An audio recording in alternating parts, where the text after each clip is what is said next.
Hey everyone, my name is Devin Sears. I'm the field marketing manager for Bluehost, and that means it's my job to travel around to different events around the country. That gives me a lot of opportunities to meet with amazing people and hear about their passion projects and see if I can't find ways to help them build something amazing. One of those people we have on the show with us today, Carol Stambaugh. Carol is from Arizona. Hello. She is she is the heart and soul of the WordPress community in Arizona. So we're super excited to have her on today. So Carol, welcome. Please tell us a little bit about Thanks. yourself. Thank you so much.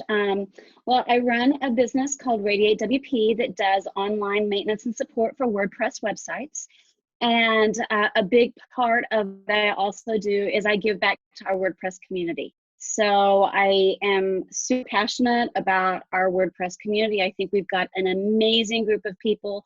I love our Arizona crew that really promotes and works toward the WordPress project. And kind of is my passion project. I love being involved with and contributing back to that community. And as a side note, I don't live in Arizona currently, but I live in Texas right now. But before Texas, I did live in Arizona. So I was able to participate in this community, and I could not emphasize everything Carol said more. They've built an amazing community. It's very welcoming. It's very well put together. And that's one of the reasons that we wanted to have Carol on today, to kind of peel back some layers and to get to know Carol a little bit better and to talk about the value of community, especially during everything that's going on right now. So, Yeah. Carol, I'd love to start out and hear a little bit more about your history. Why are you interested in building communities? You know, everyone has a different path that they get to whenever it comes to the WordPress space. I hear some interesting stories about people who come into WordPress through very unusual circumstances, and mine is a similar story. I actually have a master's degree in social work, and I worked as a clinical social worker for a while, and then also was the executive director of nonprofit organizations. So my history comes from social work, and a lot of people may not know or realize huge tie between community work and social work. Social work has its roots in organizing communities to be able to work to improve themselves. And so my history and my past really started all the way back in undergrad, whenever I took an undergraduate course, and I literally took a class called Community Organization with Dr. Linda Moore. And so that was I took a class on how to organize communities, and then of course I also got a master's degree as well. So I actually have education regarding community. Never did I think that it would evolve and I would be using that education in the way that I am now for a community like WordPress. And it's very wonderful evolution the way it's happened, because I couldn't be happier. Yeah, that's amazing. Big shout out to Dr. Moore. It sounds like she was a great teacher. So Yes. you mentioned you started in social work, but what was the first community that you were a part of, or perhaps that you had a hand in building? So, communities, and we probably should talk about the definition at some point, because communities are, there's a lot of different communities and a lot of different ways that people interact with their community. But as far as a formal community where I was really tasked with very much in charge of building a community, in my position, I was director of a nonprofit association, and the association had over 2,000 members. And as an association, we had goals that we were trying to do to advance the profession, and continuing education, where we would try and get our members improve and have best practices for their profession. And so that was a clear, incredibly I mean, and that was my job. My job was to organize that community. There was just no, ifs, ands, or buts about it. And I was in that position for about 14 years. So I really was, no, it was not 14. It was a little less than that. But anyway, I was in that position for a while. So I was definitely in community building mode when I left that position. And it was a heartbreaking decision to leave that job because it was a wonderful job. I was in no way unhappy with what I was doing. I had a pull. I don't know if that feeling where there's something that's telling me that there's something over there that's really awesome and I need to go for that. And I did it. And now look where I'm at. The pull is where I'm at now. So, and the rest is history, basically. Well, I personally am really glad that you made that transition, and I'm sure that there's a lot of other people that are really, really happy that you made that transition to join the WordPress community as well. So you mentioned the definition of community, but I'd love it if you could distill it down to one or two sentences that we could really hold on to. How would you define community? I think community is when there are a group of people with a shared experience or a shared goal. And communities can be fleeting, they can be quick, communities can be long lasting and enduring. I think about people who are standing in line at Trader Joe's the other day to get into Trader Joe's. And of course, they've got these nice little 6 feet apart lines and everyone's keeping their social distance. But I remember there was a woman in front of me, and then there was an elderly woman who was just coming up on the line. And the woman in front of me turned and said, "Do you mind if we let her come in front of us?" Because she was definitely a little bit, her mobility. So we had her come in and cut in line in front of us. And then we began talking of shared experiences and about, who would have ever thought that this is what we were doing? And we had a moment of community, and it was a fleeting community. So those are little glimpses of community. And then, of course, we've got long-lasting communities. The WordPress community is an example. I've been involved with the WordPress now since 2011. So it's clearly a long-lasting community. But you'll find communities everywhere, and they serve different purposes at different times. Yeah, I think that's a really cool definition. It's just kind of that unifying thread and that unifying experience. I think there's almost like a global community right now with everyone that is battling this new issue. But I think, also on a much smaller scale, you have sports teams, you have the fan base, religious groups, scout groups, dog walking groups. I think there's community all over, I think there are. I think once you start looking for it, it's one of those things that you start to see pretty much everywhere that you look. And so you've been involved in building communities, participating in communities for a long time. Why do you think community is important to not just someone such as yourself that's clearly passionate about building them, but to the average person on the street? Why is community important? What does it give to them?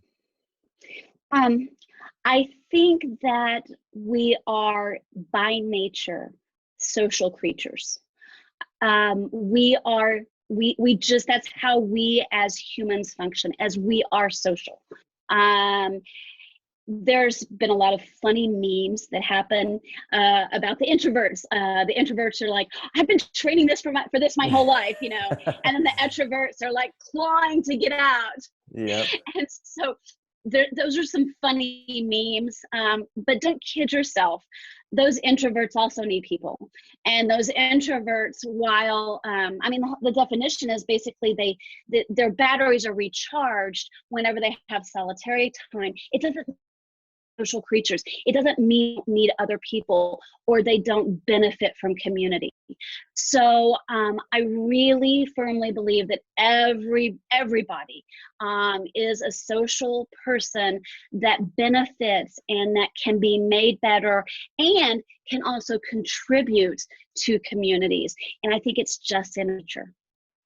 I 100% agree with that. And I think it speaks to something that's deep within us. I think community is kind of gives us a tribe. It gives us something to let us know that we are not alone in this That's experience. right. Um, Mm-hmm. right now, obviously, as a lot of people are doing a shelter in place, they're going through isolation. They might maybe feelings of loneliness. And I think that's really difficult for many people. Myself being an extrovert, it's difficult for me, but I know for other people, it might be a lot more difficult on a much deeper level. Mm-hmm. And so I think you hit the nail on the head. We have that desire to connect, to surround ourselves with people that are going through that similar experience that we mentioned in the definition, just that common thread that unites us. Mm-hmm. Um, so you also mentioned Absolutely. introverts, extroverts, and I'm curious, how do people find the community that's right for them? What advice would you give to someone, not necessarily that's an introvert or extrovert? I just use that because those are, Mm-hmm. diametrically opposed, but just someone that's out there that's saying, hey, okay, I like what they're talking about. They're right. I want something that I can relate to, someone that I can connect with. How does someone go about finding the community that's right for them? There's a lot of places to find a community. Right now, obviously, we're not doing a lot of physically meeting together. And I would say something like Facebook groups is a really good place to go and find things that you're interested in, find some shared things to talk about and to together on. For example, way before the pandemic happened, although I'm really glad that I decided to do this in November, for some reason I decided I wanted to learn calligraphy. Just pretty writing, the calligraphy. By the way, it's very relaxing to do calligraphy. I highly recommend it as a stress release because it keeps your focus. But I found some Facebook groups on calligraphy. Um, it sounds bizarre, but people post their calligraphy.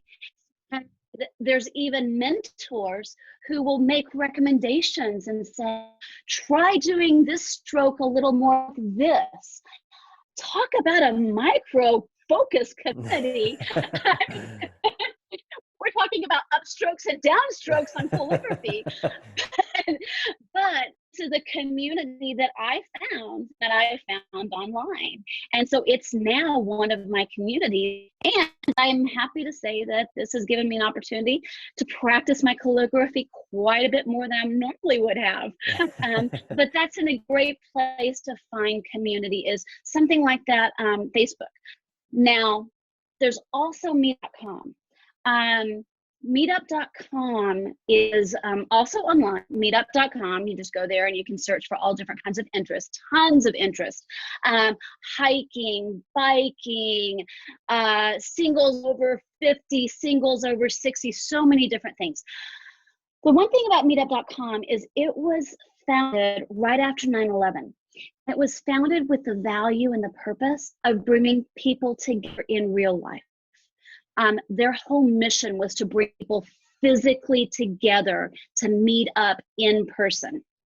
Clearly, that's something that now we're not able to do. And shout out to Meetup, because Meetup has actually been doing some changes on their site to make it easier to do teleconference meetups. While it's not what they were originally founded for, they have adapted.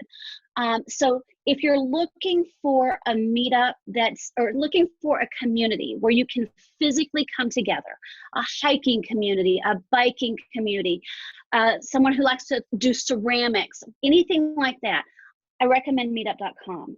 If you're looking for a community that you are wanting to and willing to interact with online, I really think Facebook is probably, there's no better place to go than there. Yeah, I remember the first time I saw an ad for Facebook groups. It was like Beagle dog walkers or something like that. I don't know if you've seen this ad or not, but it just has a bunch of beagles running in slow motion, and their ears and their jowls are flopping around, and it's adorable. And I'm a dog person, so I love it. But yeah, I think Facebook groups is a great place to go. Mm-hmm. As I mentioned earlier, I moved to Texas not too long ago, and when I moved here, I didn't know that many people, but I consider myself a fairly social person, so I wanted to get out and meet people. And I found a sand volleyball group that I started to play with. Mm-hmm. And then I moved to a different part of town, still same city, but just a different part of town. And I legitimately went onto Facebook and searched like a nearby park and sand volleyball, and I found a group that plays there, and so I just did that with a Nice. couple of the nearby parks. And so then people that I'd never met before would just post and say, hey, we're playing at 11, feel free to swing by. And through that, I was able to meet a handful of people here. So I couldn't agree with Yeah. that more. And Yeah. that's obviously an in-person community, and we're not meeting up currently, but there's Right. Right. I saw the change that you mentioned on Meetup, where they now have a place for you to put in for a digital room or a digital hangout or something like Mhm. that. Another Mhm. one that someone mentioned to me was even subreddits, going to reddit.com. Yes, you're right. Um, you Yeah. can, if you're looking for something that is very likely not geared towards meeting up in person, it's just a shared interest. Right. NBA subreddits or sports, or I don't know. I haven't looked into it, but I would bet that there's a calligraphy subreddit. Probably. Yeah, but I think that's a great place to look to find a community in this time. Yes, I actually know people who have met physical groups in subreddit. So it is possible for the subreddit people to have local, and then they have started meeting up. So I know people who've actually found a group of friends through subreddits. That's So cool. yes, another great one. Yeah, yeah, for Yes, sure. yes. So we've talked about meeting up in person, but obviously we're not doing it right now. Hmm. So how can we keep our communities closer in this time when we're not, when we're supposed to be distancing? How do you have any Right. advice or any suggestions or tips on what can we do to just keep it close? Well, I think harnessing the technology that we have. There's no good time for a pandemic, right? There's no good time for this stuff to happen anywhere. But the fact that we have the technology that we have today is such a bonus as far as being able to remain connected. Last Thursday was our Arizona WordPress meetup group for Tempe. And at the beginning of the week, as I was getting ready to go in and candle and do all that, what if we just pop into a Zoom room? What if we put up Zoom and we just say, hey, come join? Talked with some of the other organizers about it, and we're like, well, let's just use this experiment. We've never presented any like speakers through that way. I'm like, let's see if we could do it. Let's look like if we were to present through Zoom. And so I just put it out there and I said, you know what, I haven't this event, but here's what we're gonna do. There's gonna be a speaker. We're just gonna talk and we're just gonna connect, and it'll probably only be 30 minutes. We're just gonna jump in and say hi and then leave. An hour and 15 minutes later, my ribs are hurting from laughing. And it was a small group. There was about 10 of us, but we just laughed, had fun. We shared some of the things that were going on. I was even able to break the group up into little breakout rooms so that the group could have small group discussion. And then I brought them back together, all using the platform, the Zoom platform. Zoom's not the only one. There's a lot of other technologies too. There's Meets, there's the WebEx, there's Join.me, there's all different kinds, even FaceTime. My daughter uses Snapchat, the Snapchat videos to connect with her friends. So there's so many different things that you can do with technology. And I think that just getting over that nervousness of, does this work? Let's give it a try. If it does, your expectations low. And that's what we did last week with our meetup, is we set the expectations really low. I told everyone, this is not like you're going to learn all kinds of WordPress stuff. This is people coming together to connect. And it was so needed, I think, for several of us there. That was just a really, just that be able to laugh with each other and see each other's face, just really kind of made my evening. So I think you just harness the technology, figure out how to do it. You may fail. You may have some kind of weird something happen with technology. It happens. That's what, try again. Just get in there and do it.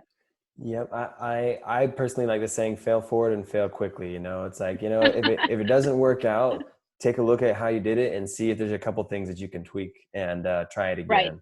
I know Right. on my side, I put together a little digital family reunion. I've got a sister in Arizona. My parents live in Massachusetts, family in China, and family in Utah.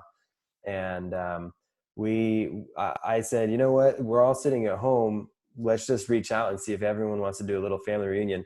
We did not do the breakout rooms. We probably should have. We had about 30 people all trying to talk over each other, Wow. but we got 30 people together, and we ended up playing Two Truths and a Lie.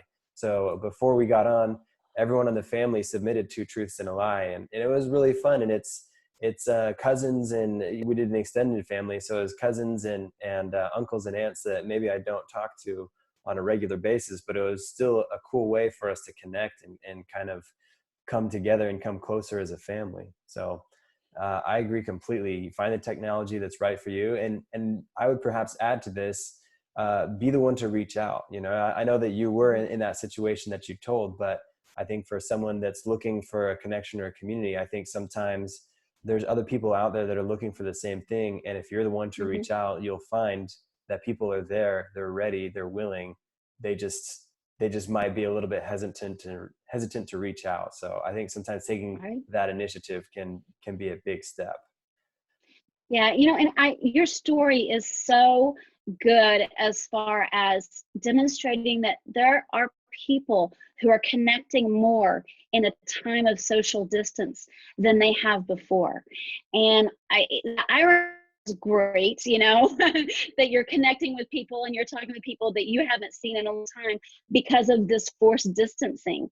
And I think that's fascinating. You're not the only story I've heard of that. There's many other people that I have heard are reaching out and making that effort to connect with others. That's what community is too. It doesn't mean we have to be in the same room. Right. I agree completely. And we've touched on this a little bit, but I'm curious if you have anything more to add. If someone is participating in a community currently, but they want to participate more, and perhaps they want to transition to community builder from just a community participant. Do you have any tips on things you can do, or how you can be helpful, or how you can start building something? Actually, I do, and I have a story. If you want to hear a story, Yes. Yes. I've got a very personal story. So, I really clearly knew and had experience in building communities. I had left my position before where I had been in a position of leading and really working on that community. Left that job and I went to WordCamp 2011, Phoenix WordCamp 2011. And shortly after that, I decided that I would go to the local WordPress meetup. At the time, it was in Chandler, Arizona. And so I attended meetup there. Didn't say a word, just kind of, I went in. I know Devin's probably going, what? I just kind of observed and watching and wasn't really, just kind of watching everything around me. The second meetup that I went to, there was a new meetup lead who said, I really could use some help. This is a big job leading a meetup. I could use some help. And so I just raised my hand and say, I don't know anything about WordPress. I only learned WordPress 2 months ago. I didn't know anything about WordPress, but I can write an agenda. I can email speakers. I can collect a bio from a speaker and post it in an email. You don't have to know WordPress to do that, right? And so I jumped in and I became an assistant organizer of the Arizona WordPress meetup group. And that was probably in July, I believe, June or July. And then in October, the meetup leader calls me and says, Carol, I'm moving to San Francisco. The meetup is yours. I'm like, Oh, wow. very, very new user in WordPress. And so I was like, well, here we go. I mean, I know communities. I know how to build and organize communities. And what I knew is that when you're leading a community, you don't have to know everything. In fact, good community builders don't know everything. They know that they don't ever know everything, but what they do is they work to connect the people in the community to be able to offer their expertise. And that's what I did. So I just became a connector. And so I would find out what our meetup was looking and wanting to learn. I would then, by way of the membership that I had the membership at my disposal, and then would say, okay, I need an expert here. Can you come in and talk about this? And so whenever someone says, well, I'm not good enough to lead a community, or I don't know enough to be a leader in a community, I'm living proof and evidence that is not needed. I will debunk that myth right now. And that the best community leaders are not the experts of the community, but they're the people who know the experts and then can energize and put those experts forward to build the community. So I guess my story, the moral to the story is, raise your hand and say, I can help with a small part, and just get in there and do it. And that's how you become a community leader. I think that's amazing. And I'm sure at the time when they handed you the keys, so to speak, you did not feel like you were adequate or ready. I'm sure you had a lot of self-doubt, but you've come a long way since then. And I'm sure you feel a lot more comfortable about it now. Absolutely. Well, it was funny because I mean, I really, if there was anyone that was prepared to lead a community, I mean, I'd had college courses on it. I should be prepared to lead a community, right? Even with that, it takes pause. It's like, this is a new community. This community is different than the other community. And that's one thing we haven't talked about, is how communities are like living, breathing individuals or people. They have different personalities, have different norms, they have different expectations and behaviors and cultures. And so moving into a new community, you're always pausing to see, well, what is this community like? Because you need to get to know that community. They're all different. And not every community is the right fit. And it doesn't mean you're bad, and it doesn't mean the community's bad. There are just people in the world that you click with and people that you maybe not click with. And it's the same thing with communities. There are communities that just may fit you, and there are communities that it just isn't a great fit. And there's absolutely no shame in finding that and moving on and looking for that one that does fit. So as a community leader, I assume that part of your role is to kind of be gatekeeper. You're kind of the shepherd over the flock of your community. Do you do anything to make sure that the people that are coming in are kind of making sure that they're following the same values that you've built, or that they're in the right place when they land at your doorstep, so to speak? So that's actually something that we've spent a lot of time on, and I cannot take credit for all of the work that we've done on that. One of the things that we've been so fortunate about in Arizona is that as we've built this community, we've built a leadership team. So this is when we talk about the Arizona community leaders, it is not me. It's a team of about 15 or 20 people.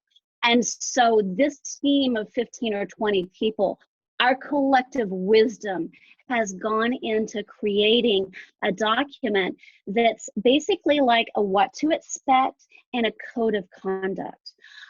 If you go to our website, arizonawp.org, and if you look at the website, you're going to see a document that says what to expect when you come to one of our meetups. And in that, we have declared our expectations of who will conduct themselves and the expectations of what they are going to experience when they come. And so for us, we value diversity. We value every person who walks in being welcomed, no matter who they are or where they come from. We value beginners as well as developers coming in. We also have different meetups across the city. We have like an advanced dev meetup that's really good for the advanced devs, but then we have a beginner meetup, which is going to be a great place for someone who's never used WordPress to walk in. We also have people willing to help out those beginning users. And so our website and our code of conduct and our document talks very clearly about these are the types of things that we believe in, and that we will not engage in any type of language that makes someone feel uncomfortable, or any kind of discussions that marginalizes other people. And so we're super clear on that. And there's only been a handful of times where we've had to actually confront an issue, but it was done as a united front by our entire leadership team. That we felt like our values were more important than this one person's rant at the time. And Sure. so we had to make some hard decisions, but we did it for the good of the community. Yeah, and I think perhaps one of the downsides of technology is we're quickly emerging into the era of the troll, you know, where there's certain people that like to swing by just to kind of needle, you know, and to see if they can get a reaction. And so I think I love hearing that you all have done that. You've made it very clear. It's very transparent. Anyone can find the expectations of participating and the values that you all agree to participate with. And I think that makes it a lot easier to say, hey, this is exactly what you're going to experience when you come in, and this is exactly how we expect you to behave. And and I've looked over it. It's not like a rigorous, like you have to do 100 push-ups or anything like that. It's all like very basic, like human decency things. So it's Right. very, very welcoming. So another question that I have is, throughout your time of building communities, I'm sure you've seen some communities that have been more successful than others. Do you have any tips on what makes a resilient community? Are there characteristics that make a more resilient community that might survive, whereas others might not make it quite as long? I think the leadership team is super important. I think that whenever you have when you have a community that's dependent on one person, you're in dangerous territory, because it's all your eggs are in one basket. I mean, it's one person leading that community. In our case in Arizona, we have a team. Currently we have 3 different meetups. There was a 4th one possibly gonna create, but with everything going on, that's on hold. But we've got satellites in different areas, and I'm not the leader at those satellites. We've got this leader who's leading that group, and we've got another leader leading this group.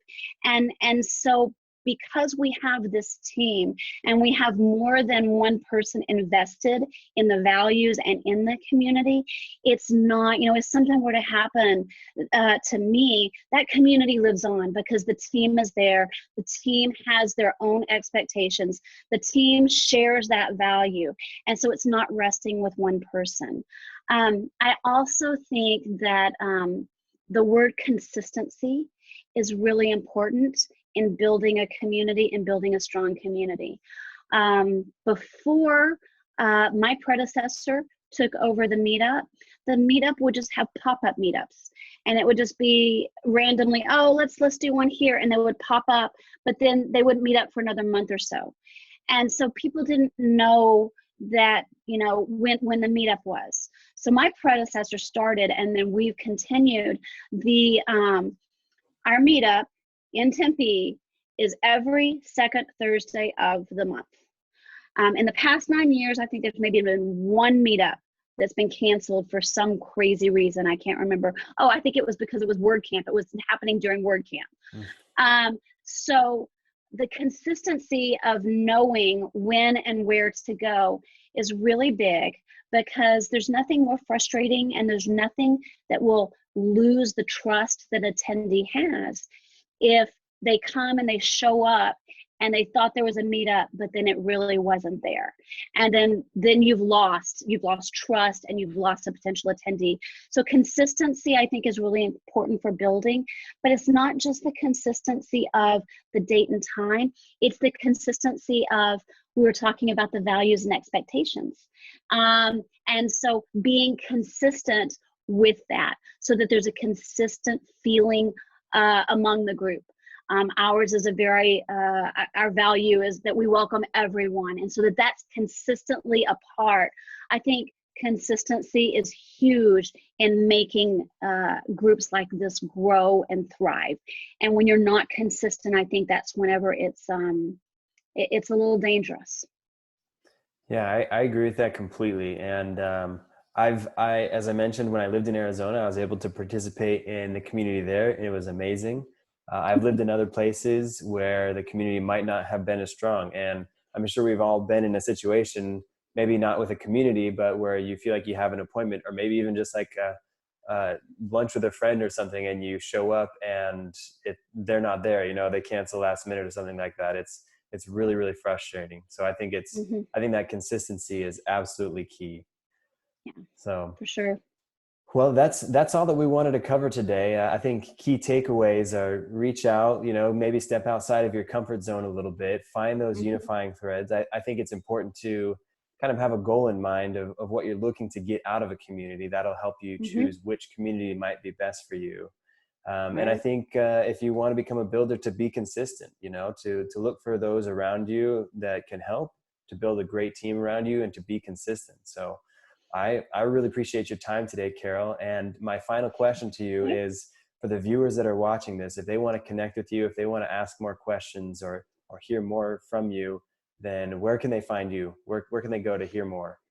Sure. So you can find me on Twitter at Carol Stambaugh, CarolStambaugh. Same thing on Instagram. I'm on Facebook as well. You can also email me, carol@radiatewp.com. And I'm pretty easy to find. So if you just Google Carol Stambaugh, WordPress, Radiate WP, you're gonna find me. And if you're in the Arizona area, when the shelter in place is no longer a thing, then swing by to the Arizona meetup and you can meet her in person. Yes, yes. Come join us at a meetup. We'd love to see you. Awesome. Well, thank you so much for joining, and thank you for everyone tuning in today. I really appreciate it. Thanks so much. Bye.